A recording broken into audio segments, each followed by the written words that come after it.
Hello, আসসালামু আলাইকুম। আমি এখন এই মুহূর্তে আছি ব্রাহ্মণবাড়িয়ার তিতাস নদীর পাশে। শুকিয়ে গেছে নদী। নদীর আশেপাশে কিছুটা দেখা যাচ্ছে, কিন্তু ম্যাক্সিমামই শুকিয়ে গেছে। এখানে আমি আসছি অনেকদিন পর আবার। চমৎকার গ্রামের পরিবেশ, সুন্দর, দেখতেও অনেক চমৎকার।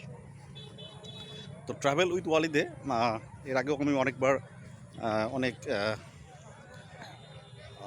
অনেক জায়গায় অনেক এরিয়া নিয়ে আমি অনেক কিছুই শো করেছিলাম। আজকে কাকতালীয়ভাবে ব্রাহ্মণবাড়িয়ার এই জায়গাটা চলে আসছি। সুন্দর লাগে গ্রামের পরিবেশ দেখতে। হচ্ছে যে নদীর পাড়ে অসাধারণ মুহূর্ত লাগে আর কি। সো একটু আপনারা দেখেন কেমন লাগছে।